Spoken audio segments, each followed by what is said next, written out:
အိမ်ထောင်သက်ကြာလာလို့ရှိရင်လေရန်ဖြစ်ကြသေးလားဆိုတော့အိမ်ထောင်သက်ကြာလာလို့ရှိရင်တော့ရန်မဖြစ်တော့ဘူးပေါ့နော်ဒါကျမတို့ရဲ့အိမ်ထောင်ပေါ့နော်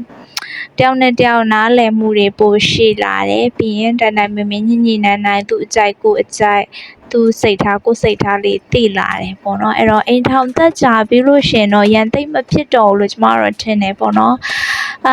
ကျမဒီနေ့ကျမရဲ့ရှုပ်ပွနေတဲ့အခန်းကိုရှင်းတယ်မနက်ကကြတော့ကျမသားလေးကိုကာကွယ်ဆေးသွားထိုးပေးရတယ်ပေါ့နော်သားလေးကိုကာကွယ်ဆေးသွားထိုးပြီးတော့ Women Ministry ကိုကျမတန်းသွားတယ်ပြီးတော့အခုပြန်ရောက်တဲ့အခါမှာကလေးလည်းပင်ပန်းပြီးတော့သူလည်းဘိုက်ဝတော့အိပ်ပြီပေါ့နော်သူအိပ်ပေမဲ့ကျမမှာတော့မအိပ်နိုင်သေးဘူးအိမ်ရဲ့မပြီးဆုံးနိုင်တော့အိမ်အလုပ်တွေကိုလုပ်ကြပါတယ်ဆိုတော့တချို့သောအိမ်တော်ရှင်အမျိုးသားတွေအိမ်မှာကလေးရှိတဲ့မိန်းမကိုအိမ်မှာပဲအားအားရရနေတယ်လို့ရှင်တို့မထင်ကြနဲ့ပေါ့နော်အိမ်မှာဒီလိုမျိုးတွေကလေးရဲ့ဖောက်မှုအပေါင်းကိုအခါတရမကသိမ်းရပါတယ်လို့ဆိုတော့ကျမကလေးအိမ်နေတော့မှအမြန်သိမ်းနေရတယ်ပေါ့နော်ဘာလို့ဆိုတော့လေကလေးဆိုတာသိတဲ့အတိုင်းပဲသူတို့နိုးလာတဲ့ခါကြာလို့ရှင်ကျမတို့မှာဒီဟာတွေကိုအေးအေးဆေးဆေးစိတ်ဖြောင်းဖြောင်းနဲ့ဒီအိမ်အလုပ်တွေကိုလုပ်နိုင်မှာမဟုတ်ဘူးပေါ့နော်အမေနာပဲကတ်ချင်းအမေလိုက်လို့ရင်လည်းသူတို့ကလိုက်ဖွသူတို့ကတော့လိုက်ကူညီရပေါ့နော်ဒါပေမဲ့ကျမတို့အတွက်တော့သူတို့ရဲ့ကူညီမှုကဖွတယ်လို့ဖြစ်နေတော့နှစ်ခါမောတယ်ဆိုတော့သူအိတ်တုံးမှာကျမလည်းအမြန်သိမ်းပါတယ်မှာသူ့ရဲ့ဖွထားမှုအပေါင်းကိုကျမအမြန်သိမ်းတယ်ပေါ့နော်ကျမတို့မှလေအခန်းကချင်းပစ္စည်းကများနေအဲ့လိုမျိုးသိမ်းရတဲ့ဥစ္စာတွေနဲ့ဆိုတော့လေတခါရှင်းရင်တော့မလွယ်ဘူးပေါ့နော်ပင်ပန်းနေကျမလည်းလေအပြူပေါ်ကတော့ဒီလိုမျိုးအိမ်အလုပ်တွေအဲ့လောက်ကြီးများလိမ့်မယ်လို့မထင်ထားဘူးပေါ့နော်အပြူပေါ်တော့ဘာမှလည်းသိလုပ်စရာမလိုဘူးကိုဆိုတော့အခုတော့အိမ်ထောင်တဲ့ဘဝမှာတော့ကျမမလုပ်ချင်လဲလုပ်ရလုပ်ချင်လဲလုပ်ရဒါတွေကကျမအလုပ်ဖြစ်သွားပါပြီဆိုတော့ကျမပိုတပြက်စီးလဲနေတခါတည်းဟင်းနှွေးလိုက်တယ်ပေါ့နော်ကျမတို့အိမ်မှာလေတခုကောင်းတာကလေကျမအမျိုးသားကသူ့အလုပ်ကိုလို့မခွဲခြားဘူးပေါ့နော်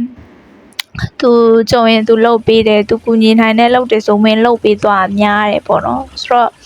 ကျမအခုအဝတ်ဆက်လျှော်မယ်ပေါ့နော်အဝတ်ကလည်းလျှော်မယ်သာပြောတာခရစ်ယာန်ပပအဝတ်ကတစ်ထည်ပဲပါတယ်ပေါ့နော်သူကလေကြုံလို့ရှင်အခု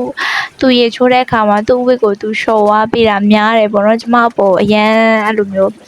ငဲ့ညာပေးဆိုတော့ကျမမှာအခုကလေးဝတ်နဲ့ကျမဝတ်ပဲလျှော်စရာရှိရပေါ့နော်ပုံမှန်ဆိုရင်တော့ကျမတို့ဝတ်လျှော်ရင်တော့ဝတ်လျှော်ဆိုင်မှာဝတ်လျှော်ဆက်မှာသွားလျှော်ကြရပေါ့နော်ဒါပေမဲ့အခုနောက်ပိုင်းကျတော့အဲ့ဒီမှာသွားလျှော်တာအရင်အချိန်ပေးရတယ်ပြီးရင်အဲ့လိုမျိုး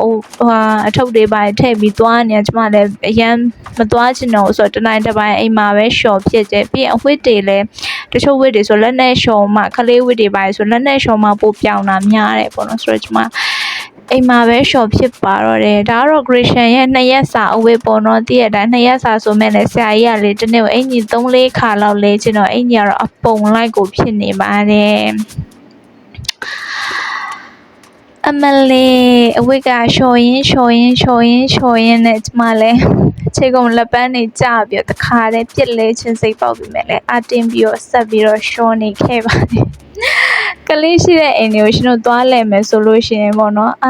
ဒါအညစ်ပတ်လိုက်တာပါညာအဲ့လိုမပြောနဲ့ပေါ့နော်သွားမလဲခင်လဲကြိုပြီးတော့အကြောင်းကြားသွားမဟုတ်တော့ရှင်တို့ရှုပ်ပွားနေတဲ့အိမ်တွေခန်းတွေပဲမြင်ရမယ်ပေါ့နော်ကလေးရဲ့တဘာဝဆိုတည့်ရဲ့တိုင်းဒါတွေကလည်းကလေးရှိတဲ့တွေမှပဲ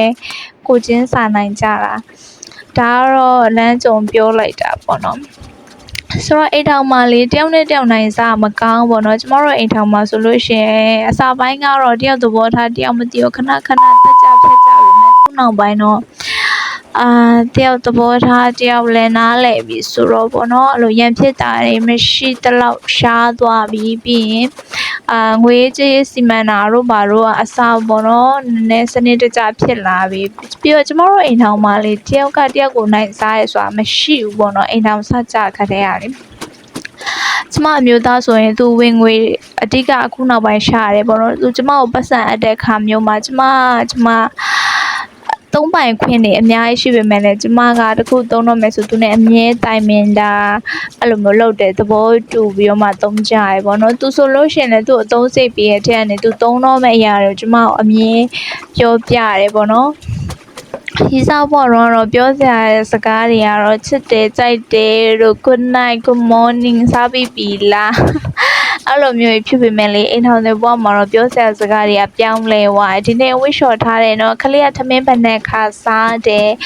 ဒီနေ့ခလေးကတော့ထမင်းမစားလို့ဘလို့စိတ်ပင်ပန်းရတယ်ပြည့်ပဲချိန်ပြန်လာမှလေဘယ်ကိုသွားအောင်မယ်နော်အဲ့လိုမျိုးလေးပေါ့နော်ပြောစရာစကားတွေလည်းတကယ်ပြောင်းလဲသွားတယ်ပေါ့နော်ပြောစရာစကားတွေပြောင်းလဲသွားပေမဲ့လည်းတန်ရောစင်တွေတော့မပြောင်းလဲပါဘူးအိမ်မှုကိစ္စဆိုတာလေဒီလားခေါင်းစဉ်တက်တော့ဒါနည်းနည်းလေးရှိတာတကယ်ကိုခွန်အားစိုက်ပြီးတော့အချိန်ပေးရတဲ့အလုပ်ပေါ့နော်ဆိုတော့ကျမလည်းဒီအချိန်ပေးရတဲ့အလုပ်ကိုအချိန်ပေးနေနဲ့ဒါအကျိုးရှိရှိအသုံးချတဲ့အနေနဲ့ဗီဒီယိုလေးရိုက်ပလိုက်တာပေါ့နော်ဒါနဲ့လေစကားမဆက်ကျမရဲ့ဗီဒီယိုတွေကို ASM မှာအဲ့လိုပုံစံနဲ့ကြည့်ချင်တာလားဒါမှမဟုတ်ရင်ဒီလိုမျိုးနောက်ခံစကားပြောကျမရဲ့အတန်ချိုလေးနဲ့ကြည့်ချင်တာလားဆိုတာကိုလည်း comment ပေးသွားကြအောင်နော်ဆိုတော့ကျမအဝတ်လျှော်အဝတ်ကိုရေနဲ့တန့်စင်တော်တော်အချိန်ပေးရတယ်ကျမမိနစ်30လောက်ပေါ့နော်အဲ့လောက်အချိန်ပေးရတယ်ခလေးအိတ်နေလို့ဒီလောက်ထိအလုပ်တွင်တာခလေးကချို့အချိန်နေဆိုလို့ရှင်ခလေးကြားမှာနိုးလာရင်လေအိတ်နေကတော့သွားပြီပဲဘာမှဆက်လုပ်လို့မရတော့ဘူးပေါ့နော်ဒါမဲ့လည်းကျမတို့အတွက်တော့ဒီကလေးလေးရှိခြင်းကတမိုးဖြတ်မရတဲ့အရာပေါ့နော်ဒီလိုမျိုးပိတ်ဆက်ရတဲ့အချိန်ကာလဆိုတာတော့ကလေးရှိတဲ့လူတိုင်းမှာလည်းရှိမှာပါမိခင်တယောက်ဖြစ်လာပြီဆိုလို့ရှင်အရန်ကိုမှ challenge များတယ်ပေါ့နော်ပုံမှန်အိမ်ထောင်ရှင်ဘဝနဲ့မိခင်ဘဝနဲ့တော့မတူမိခင်ကလေပုံမှန်အိမ်ထောင်ရှင်တွေထက်2ဆ3ဆအဲ့လိုမျိုးပင်ပန်းနေပေါ့နော်ဆိုတော့ကျမအခုအဝတ်လျှော်ပြီးပြီဆိုတော့အဝတ်လှမ်းပါတော့မယ်